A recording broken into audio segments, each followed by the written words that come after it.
Olá, amigos. Começo aqui mais uma edição do podcast Gente que Fala. Tenho o prazer hoje de receber um jornalista, uma das estrelas da comunicação, principalmente do jornalismo, aqui em São Paulo. Ele veio de longe, mas a vida dele foi aqui em São Paulo. Eu quero mostrar para vocês, apresentar para o nosso público o José Neumann e Pinto. Seja bem-vindo, meu amigo. Muito obrigado, Fausto. Minha câmera é essa aqui. Sua câmera é essa aqui. Essa aqui. Aí você fala com os nossos amigos. Aí eu falo com os nossos espectadores. amigos, queridos espectadores. É um prazer estar aqui com o Fausto. O Fausto é um grande profissional. O Neumann, ele é jornalista, poeta e escritor. Eu não sabia que você era poeta. Eu tenho três livros de poesia, uma antologia. Eu fiz uma antologia dos melhores poetas brasileiros do século XX e também fiz uma comemoração, uma antologia do Gonçalves Dias, que eu considero o maior poeta brasileiro, no bianiversário de nascimento dele. E tenho umas obras de poesia aí, lancei um livro recentemente para minha mulher, um livro chamado Antes de Atravessar, dedicado a Maria Isabel, minha mulher, que é a mãe do meu filho caçula. Eu tenho 4 filhos, 2 homens e 2 mulheres. Eu tenho um filho de 52 anos e um filho de 8 anos. 52 anos? E tenho 2 filhas que moram no exterior, uma com 48, outra com 49. E você é paraibano? Eu sou paraibano de uma cidadezinha chamada Uiraúna. Eu sou conterrâneo de uma pessoa que você deve ter conhecido muito, Barros de Alencar. Poxa vida. Era amigo de infância Muito. do meu pai.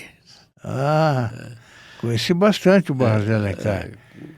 Tinha uma audiência fabulosa na época. Fazia um sucesso danado aqui em São Paulo, o Barros. Né? Ele é da minha cidade. Eu sou conterrâneo de Erundina, Luiz Erundina de Souza. Da Luiz Erundina. Mas você saiu de lá em que ano? E veio embora? Eu saí de Uiraúna em 1962, fui morar em Campina Grande, num seminário. Estudei no seminário redentorista. Eu fiquei 3 anos no seminário, aí meu pai foi morar em Campina Grande.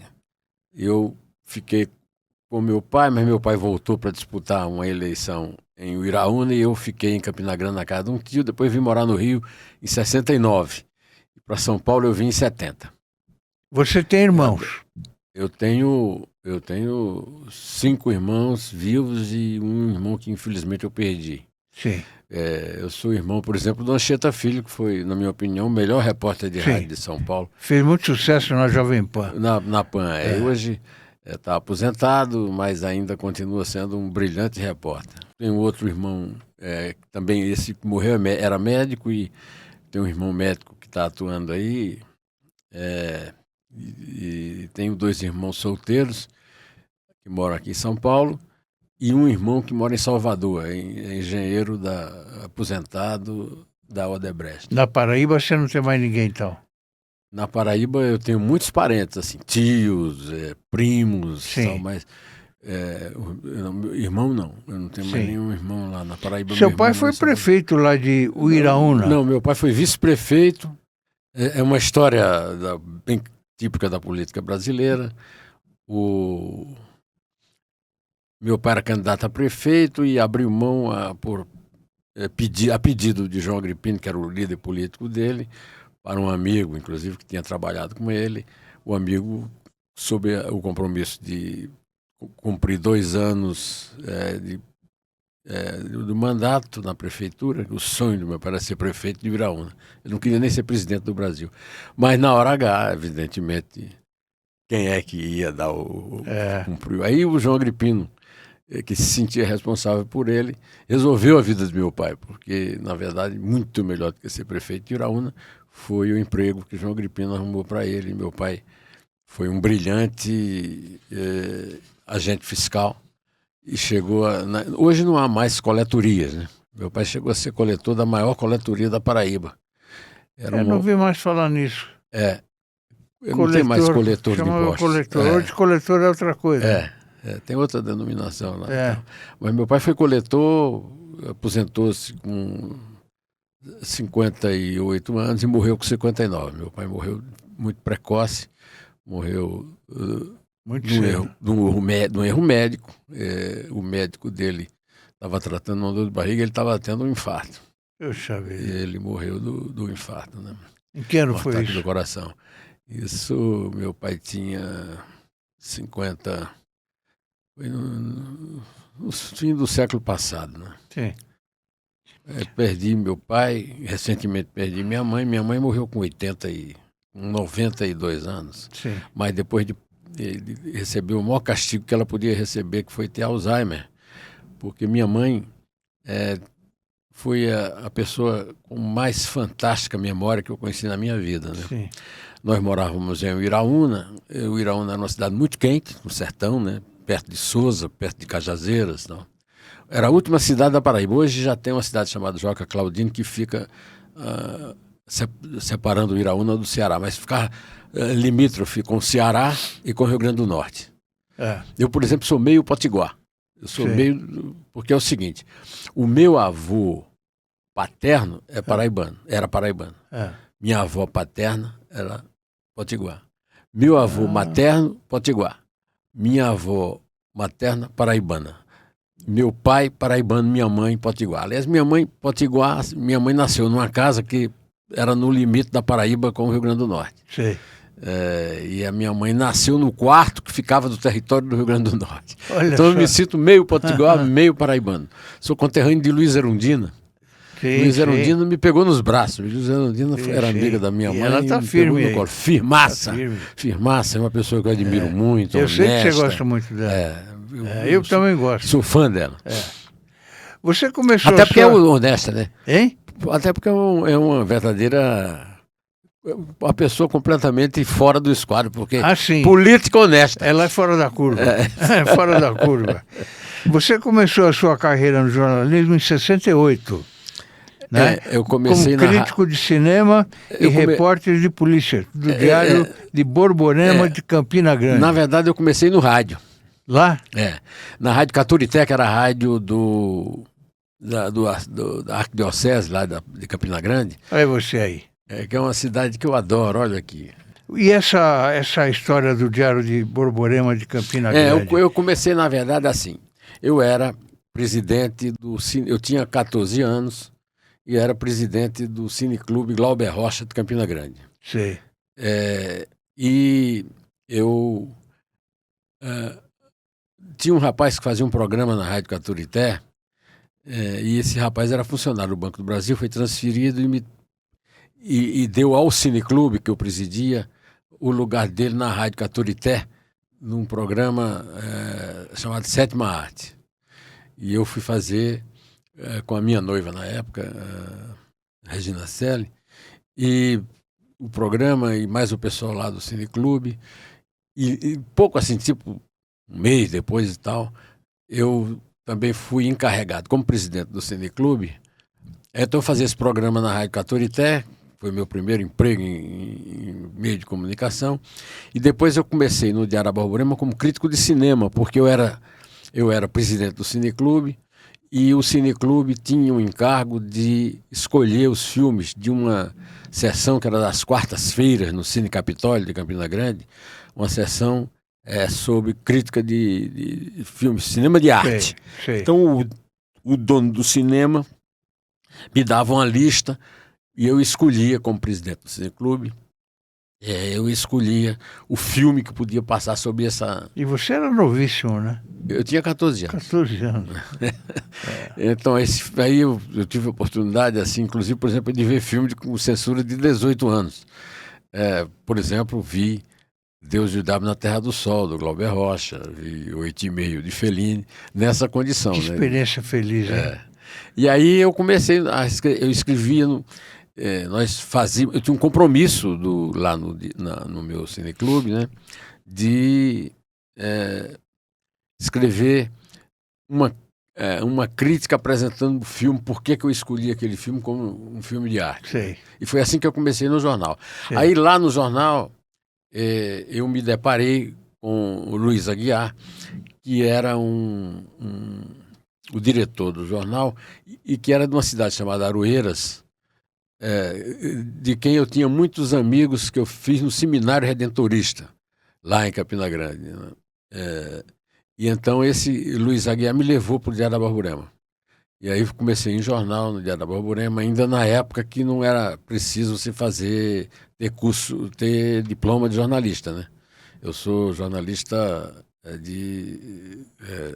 com registro no Ministério do Trabalho. Registro do Ministério do Trabalho.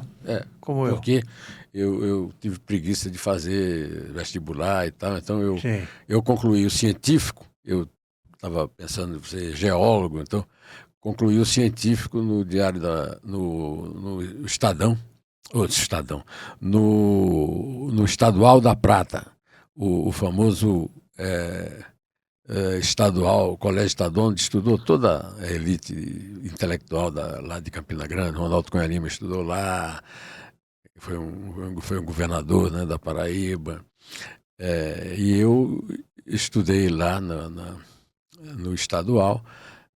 Lá eu tive, assim, no seminário,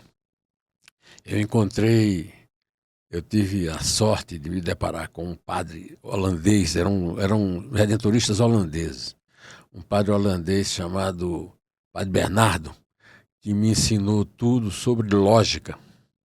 E eu acho que o Padre Bernardo é fundamental na minha formação, porque eu acho que o articulista de jornal, ele não precisa... Claro que ele precisa da língua, mas o que ele precisa mesmo é de lógica para argumentar nos seus artigos, né? E eu me tornei, então, um agostiniano férreo, né? Você sabe que... E com um texto maravilhoso. Você tem um texto fabuloso. Esse é um elogio de um amigo. Não vale esse tipo de elogio, porque ele... Não, mas tem mesmo. Não é qualquer um que é editorialista do Estadão, por exemplo. Não é? Mas eu devo muito a Padre Bernardo, que foi meu professor de lógica, e através de Padre Bernardo eu tive contato com o meu grande inspirador, que foi Santo Agostinho. Até hoje, minha mulher testemunha disso, a Isabel, eu tenho o Confissões na minha cabeceira, que é uma leitura permanente para mim, de Santo Agostinho, né? Agora, pela oportunidade, né, Mani? Hoje está difícil achar gente que escreve bem, né? Hoje até é difícil encontrar quem escreva, né? Porque a imprensa não existe mais praticamente. Né? Praticamente não existe mais. Fomos substituídos pelo podcast, pelo inteligência artificial, tudo, então não tem mais. Mas lá no seminário eu encontrei o padre Bernardo, que me levou encontrei a irmã Josefine, que era uma francesa que não falava português e era nossa professora de francês. Então eu aprendi francês com uma pessoa que não falava português, lá no seminário, que era a irmã Josefine.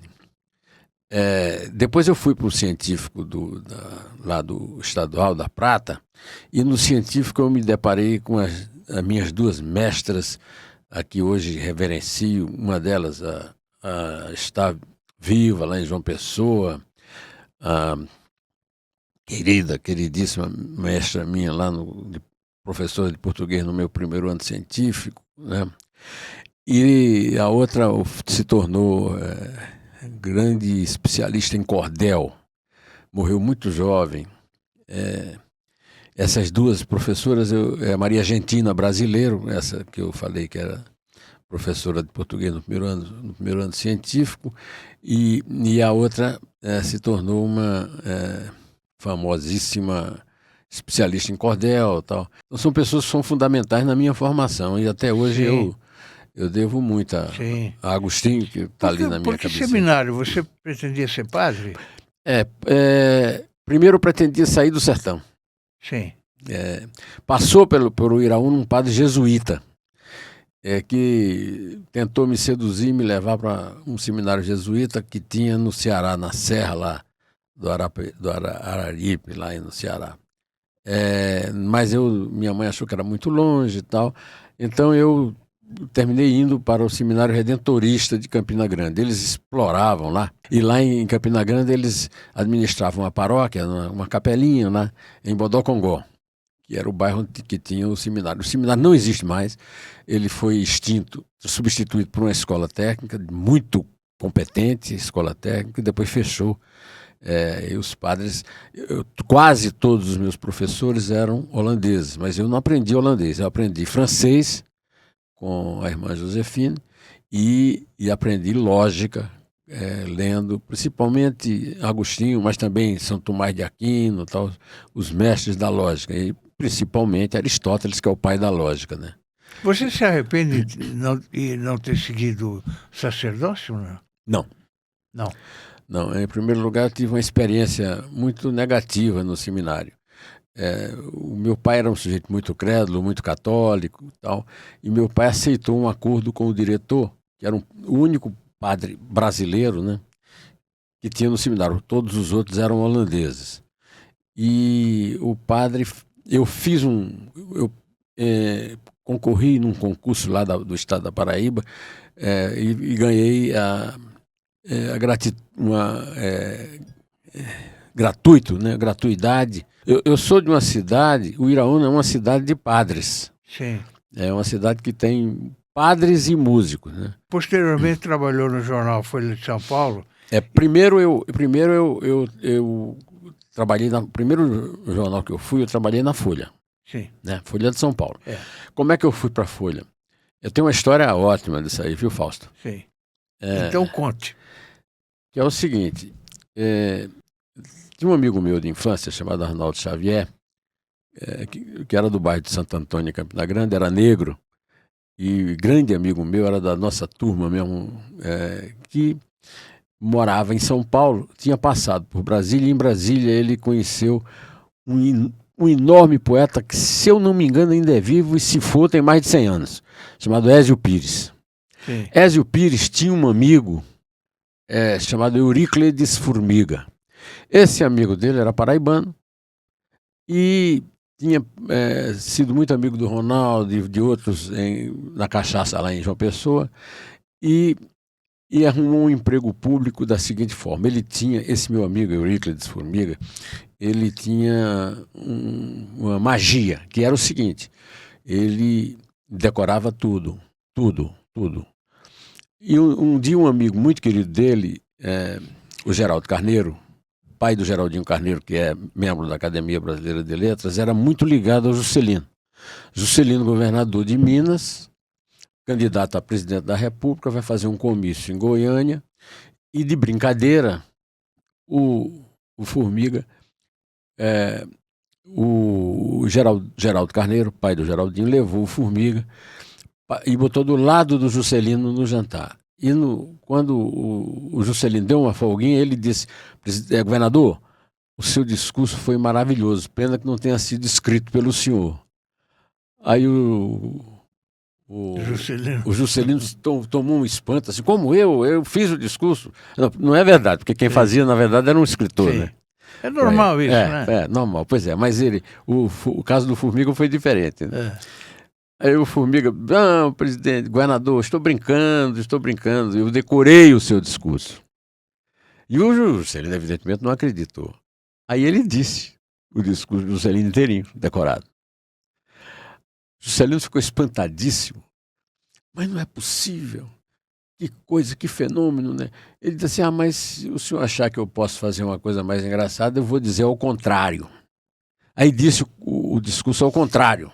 Poxa vida. Numere uma palavra, diga, e ele dizia.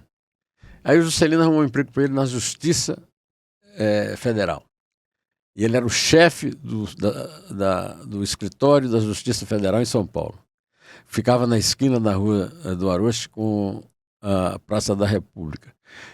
E o Arnaldo, passando em Brasília, conheceu Ézio Pires, que era amigo do Formiga, esse paraibano. Aí eu descobri isso. Ele perguntou assim: você, o que é que você quer ser na vida? Eu quero ser jornalista. Aí ele disse assim: mas você é da onde? Eu disse: eu sou nordestino. Ele disse: da onde? Eu sou da Paraíba. Da onde?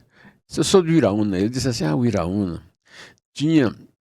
Eu morava em São João do Rio do Peixe, que na minha época, que eu nasci, chamava Antenor Navarro, e lá na casa, minha casa vizinha, tinha uma família de Iraúna, que o marido estava preso, porque tinha matado um cara, e a mulher era a chefe da casa, e tinha um irmão, que era um molecote, um adolescente, que tocava Pistão Mal. Aí eu dizia assim, tocava Pobres de Paris? Pobres de Paris, como é que você sabe? Porque era meu pai. Tá certo. Aí o Formiga me levou para conhecer Cláudio Abramo, colunista da Folha da Noite, que depois juntou com a Folha de São Paulo, com a Folha da Manhã, e se formaram os dois juntos, a Folha de São Paulo, e tinha também, durante algum tempo, a Folha da Tarde. Né? Do Brickman. Isso. E a Folha da Tarde, e o Formiga foi colunista de violeiros na Folha da Noite, que depois virou Folha de São Paulo, e era muito amigo do Cláudio. Então, Cláudio, você sabe, foi talvez, acho que talvez ali ele, o Lemos e o Mauro Guimarães tenham sido os maiores jornalistas brasileiros daquela época, né? E o Cláudio dirigia a Folha. Aí o Formiga me levou lá, disse, Cláudio, eu vim te apresentar um conterrâneo meu que é um gênio. Era mentira primeiro que eu não sou gênio até hoje, né? Mas segundo, que era mais importante, é o seguinte, ele não me conhecia, ele nunca tinha lido um texto meu para dizer isso. Mas ele tinha, ele era espírita, ele era muito amigo do Chico Xavier, ele vivia lá com o Chico Xavier e tal, e esse dom ele considerava um dom espiritual. Ele fazia palestras que fazia isso. Ele dizia, alguém da palestra lia um texto e ele dizia, ouvia e depois dizia aquele texto que a pessoa leu. E depois fazia aquele mesmo esquema lá que ele fez com o Juscelino. Bota o contrário, dá um número, ele dava um número. Então. E o Formiga e o Cláudio então diz assim, se você for um gênio, você fica. Se você não for, você dança. Vá na redação e procura um cara chamado João Batista Lemos, chefe de reportagem. Ele disse que eu mandei que ele desse um emprego para você, de repórter. Eu tinha 18 anos e não tinha... Eu tinha um registro de jornalista. Eu conheci muito o Lemos. Você conheceu o Lemos? Muito. O Lemos é meu pai. O Lemos é o cara que me ensinou tudo de jornalismo. Tudo de jornalismo. E o Lemos estava chegando do exílio, era comunista, tinha sido perseguido e tal, foi para o exílio no Chile e voltou, e o Cláudio, que era muito amigo dele, o empregou como chefe de reportagem na Folha. O Lemos estava de férias, substituído por um Zé Aparecido, que você também deve ter conhecido, que era o subchefe. De manhã era o Luiz Alves, você também conheceu. Conheci. Né? Encontrei uma vez, passeando na beira do rio, lá em Paris, uma filha dele, cujo marido hoje é viúva, né? É dono daquela pizzaria que tem na esquina ali da frente da Casa da Condessa, ali da Baronesa de Itu, lá em Genópolis, né?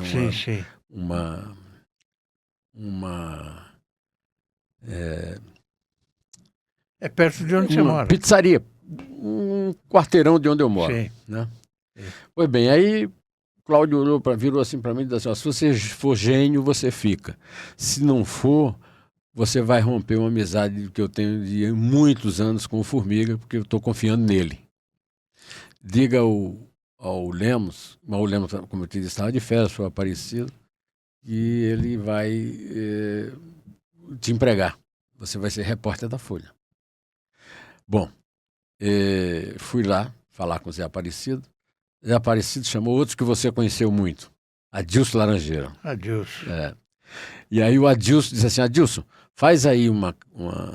Porque ele disse assim, olha, bote um paletó, uma gravata, um sapato e vem aqui amanhã e se apresenta para trabalhar. O Adilson nos deixou há pouco tempo. Nos deixou há pouco tempo, Grande figura. Devo muito a ele. E disse, Adilson, faz uma vaquinha aí para dar um terno e um sapato novo para esse pau de arara aqui, porque ele vai trabalhar amanhã aqui. Aí ele me apresentou um repórter chamado Marco Antônio Montandon. Era o melhor repórter da Folha, era um mineiro, morreu muito jovem. Disse assim, olha, o Marco Antônio é o melhor repórter da Folha. Você vai acompanhá-lo numa visita à assessora de imprensa do Caio de Alcântara Machado. Agora eu esqueci o nome dela. Ela vai te falar do Salão do Automóvel. Vai falar para o Marco. O Marco pergunta tudo a ela, você não pergunta nada, você só anota.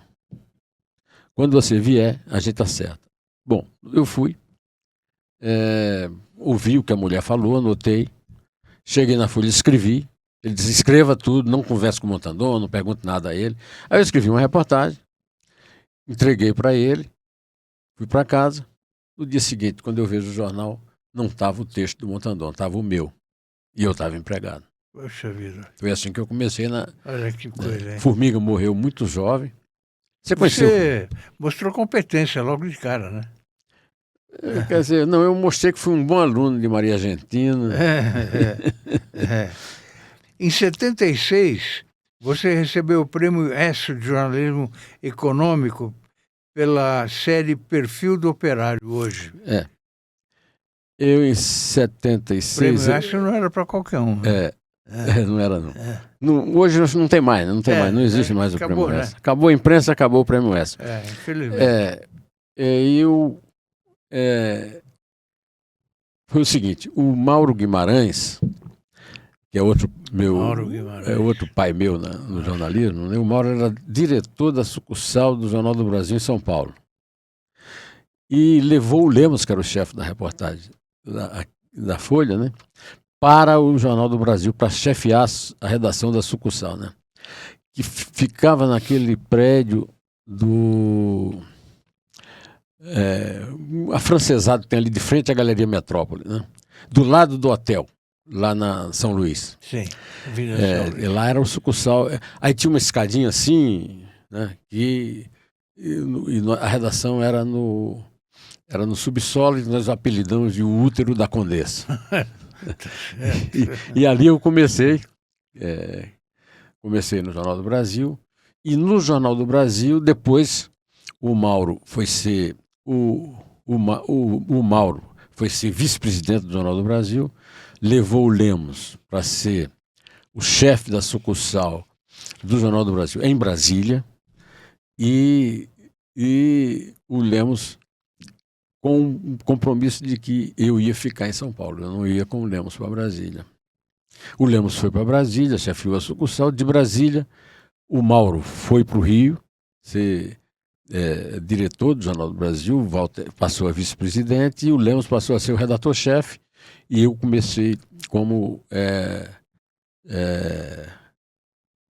era secretário de redação. Depois fui ser redator-chefe. Aí eu fui chefe de redação do Jornal do Brasil, no Rio de Janeiro.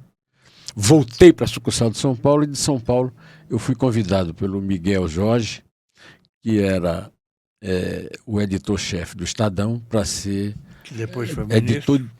Foi ministro do Lula, do primeiro governo Lula. Ele trabalhava, quando ele foi ministro do Lula, ele trabalhava na Volkswagen, né? Ele era vice-presidente da Volkswagen. E aí eu cheguei a ser redator-chefe do Jornal do Brasil, mas aí esse grupo todo saiu do Jornal do Brasil, e eu fui para a Rádio Jovem Pan. Na Rádio Jovem Pan... Fernando Vieira de Mello. Fernando Vieira de Mello, que era o Fernando Vieira de Mello era da patota, né? Do Lemos, do Mauro Guimarães e tal. Eles eram da mesma geração. E o Fernando Vieira de Mello era o chefão lá na PAN. Né? E eu era muito amigo do Fernandinho, filho dele. E lá eu empreguei meu irmão Anchieta, que se formou em jornalismo e trabalhava na TV lá de João Pessoa, na sucursal do Norte, da TV Paraíbas. Sei lá. Quando você queria alguma coisa da Jovem Pan na época, tinha que falar com a Anchieta. Senão você não conseguia nada. Eu passei a vida inteira ouvindo. Eu frequentava com essa turma, eu frequentava o Fernando, pai. né? Fernando Vieira de Mello. Sim. E o Fernando dizia assim, você ainda vai ser comentarista na PAN, bom, eu preciso de você na PAN. Tal. Eu falei, eu ser comentarista, para ficar o cara na privada, me ouvindo, não vou ser comentarista, meu negócio é jornal. Mas o meu irmão foi para lá e depois o meu irmão assumiu a chefia e me levou para ser comentarista na Rádio Jovem Pan. Conheça o Prevente Mais, o plano da Prevent Senior para somar saúde. Com unidades temáticas exclusivas, cada cuidado se transforma em uma experiência única. Uma ampla rede credenciada, sempre perto de você. Remoção aérea que garante segurança em qualquer lugar. É mais confiança, mais qualidade e mais tranquilidade que só o plano pioneiro em cuidado com sêniors pode oferecer. Prevente Mais, porque cuidar bem é entregar mais. Essa época eu já tinha ganho o Prêmio ESSO, porque você falou aí do Prêmio ESSO, e o Prêmio ESSO é uma história também. O Walter Fontoura planejou uma série de reportagens, naquele tempo tinha série, várias páginas, o perfil do operário brasileiro hoje, porque era uma coisa que ele se esperou num perfil do operário brasileiro da revista Visão. E eu fui fazer hoje, atualizado, né?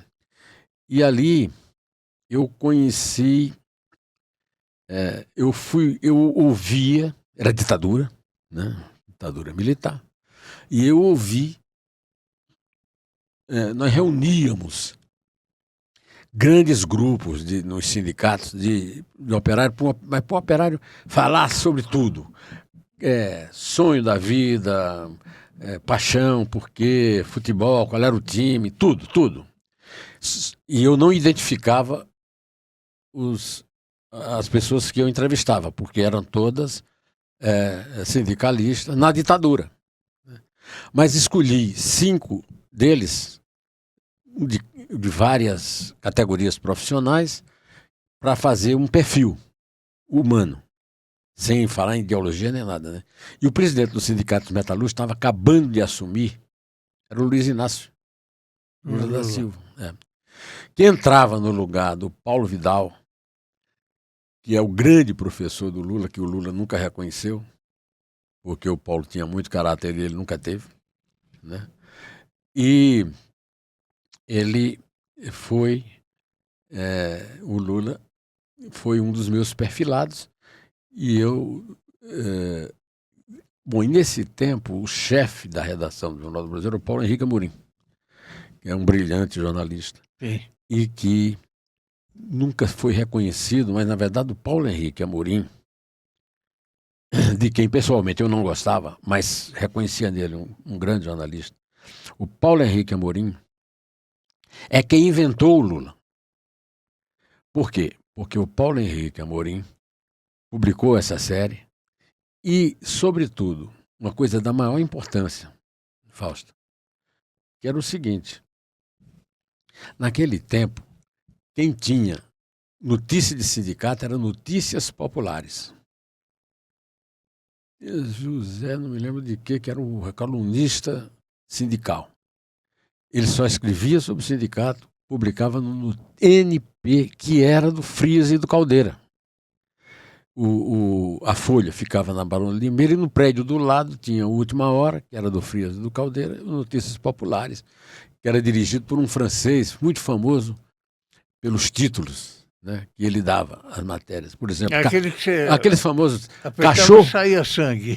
Violada no auditório. auditório. Violada no auditório. Era o Sérgio Ricardo jogando a viola no auditório. Violada no auditório. Isso. Era o título do francês. O francês era um gênio, jornalista. E eu aprendi a ser jornalista sensacionalista com ele, né? E também, nessa época, eu tive contato com Ney Matogrosso, porque o editor de variedades da Folha da Tarde, era o português, pai do menino que fez os Secos e Molhados, com o Ney Matogrosso. Era um português. Estou lembrado do nome dele. Mas o Português foi a causa, inclusive, da ruptura com o Ney, porque o Ney era o artista da trupe, o Ney foi o maior fenômeno de música. Eram 3, né? Na época, Secos e Molhados, né? Era Secos e Molhados. Secos e Molhados. E o pai do eu sei que um chamava Ricardo, que era meu amigo. Dos Secos e Molhados. Né? Na época. Depois ele saiu. Mas era um filho desse português, que era aliás, o parceiro do Ney Mato Grosso, o parceiro do rapaz que fez aquelas letras geniais, né? E hoje tem uma empresa de negócio de cinema lá no Rio. O Paulo, querido amigo meu. Eu conheci lá nessa época, porque o Walter Silva Pica-Pau era muito amigo do Lemos e era crítico de música da Folha. Sei. O Jaime Negreiros, que era o editor, o Jaime Negreiros, que era o editor da Local, passou a editar a Folha Ilustrada. E o Walter Silva Pica-Pau foi ser o crítico de música da Folha. E o Walter Silva Pica-Pau, você conheceu muito. Né? O Walter Silva Pica-Pau. Na Bandeirantes. Inventou os Secos e Molhados. Através do Moraci Duval, que era o cara do dinheiro dos Secos e Molhados, né? Colocado lá pelo pai do menino lá eu estou esquecendo aqui, do parceiro do Paulo, o filho do Português, né? Você conheceu o Português? Que foi não. Que foi editor de variedade da Última Hora. Lá não foi da Folha da Tarde, foi da Última Hora. Bom, e aí o Walter Silva Pica-Pau produzia um programa que foi o primeiro programa feito pelo Tutinha. Que era um programa chamado Misturação. Nesse programa, ele lançou Secos e Molhados. Quando eu vi, eu ia, eu era amigo do Walter, amigo do empresário da turma lá do Walter, eu também não estou lembrando o nome, mas eu ia para todos os programas, e quando eu vi o Ney cantar, eu disse pro Moraci, Moraci, você tem aí uma pepita de ouro, esse cara é um fenômeno mundial. E ele faz sucesso até hoje. Até hoje ele está aí fazendo sucesso, e o português que rompeu com ele, o filho do português que rompeu com ele, coitado, tem muito talento. Eu acho que, por exemplo, Sangue Latino é uma obra-prima. É do filho do português, que foi editor de variedade da Folha, da Última Hora, com o Paulinho, que hoje tem uma empresa que tem um negócio de cinema lá no Rio. Pois bem, eu falei para o Moraci, esse cara, e foi o que aconteceu, ele saiu dos Secos e Molhados, brigou por causa de dinheiro e se tornou o Ney Mato Grosso. Né? Mas o Walter inventou Elis Regina. Eu conheci Elis Regina e fiquei amigo dela na casa do Walter. Eles tinham separado do Ronaldo Boscoli e foi passar uma temporada na casa do Walter. Morando na casa do Walter com a Déa, que era a mulher do Walter, e era secretária do Boni. Foi aí. Através do Benedito Rui Barbosa e do Walter Silva é que eu conheci o Boni. O Benedito Rui Barbosa eu conheci na campanha do Orestes Quércia para senador em 74. De quem você é um fã incondicional, né? De quem? Rui Barbosa. Benedito Barbosa? Benedito Rui Barbosa. Barbosa é meu ídolo. Benedito Beruba chamava ele. Era um apelido de um homem só. Eu chamava o Benedito de Beruba, né? E o Beruba, um dia desses, quando a Edmara me telefonou para me dizer que o pai não ia sair do hospital na segunda-feira, ele morreu na terça. Eu liguei para o Boni para descontar isso para o Boni. O Boni já sabia, a Edmara já tinha falado para ele. E eu disse para o Boni, graças ao Walter Silva Pica-Pau, eu conheci 2 gênios, você e o Beruba. Eu considero até hoje o Boni um gênio. Sim. Basta ver eu trabalhei com ele. Pois é. E o Walter também. O Walter também. Você sabe que o Walter...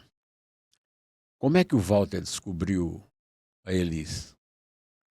O Walter foi ver um show do Jair Rodrigues e foi ver um show da Elis. Então a Léa falou para ele assim: Walter, esses dois juntos no palco vai ser uma loucura. E foi, né? Só que você sabe que eles não se davam, né?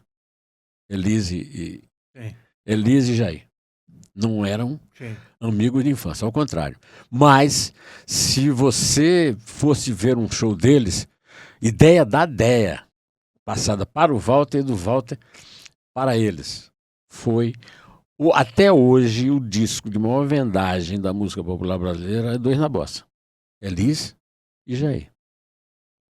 Bom, mas eu estava contando da Elis na mão do Walter Silva, né?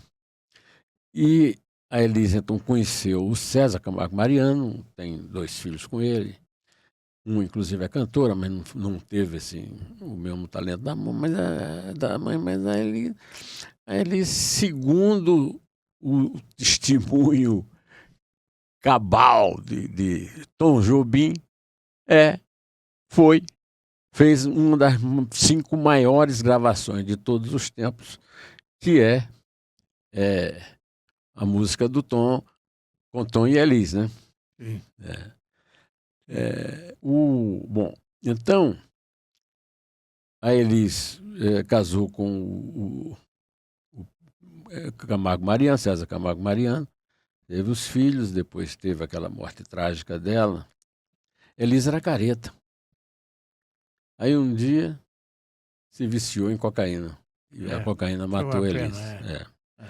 E eu tenho muita emoção quando eu falo na Elis. Depois eu fiquei amigo do filho dela, que eu não vejo há muito tempo, mas eu fui muito amigo. A gente jantava sempre com o Petit da DPZ.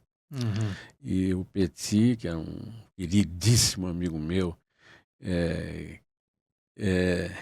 o Petit dizia que o Pedro, né? Não, Pedro é o filho do César. É o filho do Ronaldo, né? Com a Elis. Ele era um cara que tinha no sangue o sangue de Elis Regina e a beleza do pai, que era o Ronaldo Bosco, né? Ô Neumann, como é que foi sua entrada no Estadão? Eu fui trabalhar no Estadão, eu estava, nesse tempo, no Jornal do Brasil, eu tinha sido editor-chefe do Jornal do Brasil. Foi quando eu ganhei o Prêmio ESSO. Sim. Né? Eu ganhei o Prêmio ESSO junto com Maria Inês Caravade. Nós fizemos aquela reportagem que o Walter Fontoura pautou, né? Sobre o perfil do operário brasileiro hoje. Lançamos o Lula, o Paulo Henrique Amorim, que era o editor-chefe, é quem inventou o Lula como notícia política, né? Só que o Lula transformou-se num líder da esquerda depois no contato dele com os exilados que voltaram, porque o Lula era do chamado jornalismo, do sindicalismo autônomo, do Paulo Vidal, que morreu um dia desse, depois de ter sido vereador apoiado pelo Paulo Maluf em São Bernardo. Ou seja, era um cara que nunca foi de esquerda. O Lula cansou de me dizer, assim, a gente se frequentava, eu frequentava a casa dele, ele frequentava a minha, cansou de me dizer que o destino dele no sindicato era destruir o getulismo, o sindicato. E hoje é o maior guardião da memória do Getúlio. Por quê? Porque, muito espertamente, ele é um cara muito esperto, ele resolveu ir para a esquerda, se juntando aos exilados, aos terroristas, né, o sistema militar chamava de terrorista, aos guerrilheiros, né, da esquerda radical, que estavam no exterior, né, expulsos pela ditadura, quando eles voltaram, do exílio com a anistia, todo esse pessoal que está combatendo a anistia hoje foi beneficiário da anistia da ditadura militar. Como é que explica isso, né? Pois é. Explica, né? Oportunismo político. Né? Não tem outra explicação. Né? Que coisa. Então, como eu te disse, através do Edson Mota, que já não está mais entre nós, que era o nosso correspondente em São Bernardo, eu conheci o Lula. Tem um mistério que até hoje tem um queridíssimo amigo meu de esquerda, que é um grande estudioso, né, daquele tempo tal, da ditadura e tal, e que procura desesperadamente, sem achar. E eu depois passei por isso e não acho o discurso do Lula na posse dele, na presidência do Sindicato dos Metalúrgicos de São Bernardo do Campo e Diadema, hoje do ABC. O discurso do Lula sumiu. Era um discurso antigetulista, anticomunista, era um discurso na linha do nosso, que eu contei que fui vereador malufista para São Bernardo. O advogado deles na época não era o Almir Pazianotto? O advogado do Lula, que negociou com o Murilo Macedo, que era o ministro do Trabalho, na casa do Murilo Macedo, cuja noite o Benedito Marcílio, que era o presidente do Sindicato dos Metalúrgicos de Santo André, vomitou no tapete do ministro. Eles fizeram um acordo. Com os patrões e desde então o Lula fez bastante acordo com o patrão. Foi o ai Jesus dos operários e dos patrões. Né? Fazia greve. Uma coisa que ninguém sabe, o Lula fazia greve em consonância com as montadoras, porque era uma ditadura e as montadoras não podiam aumentar o preço de automóvel. Como aumentava? Greve. Fazia uma greve, na greve negociava o aumento. Né? E foi assim que o Lula liderou os sindicalistas, e na volta, já tinha um campo sobre isso, que foi na volta, acho que assim, o grande inspirador dele, do qual ele até hoje tem uma relação inexplicável, foi o Zé Disseu. Zé Disseu foi realmente o cara, o comandante em chefe do getulismo, do comunismo, que não é, o Lula nunca foi comunista, não é comunista, e tinha um estúdio de gravação chamado Nosso Estúdio.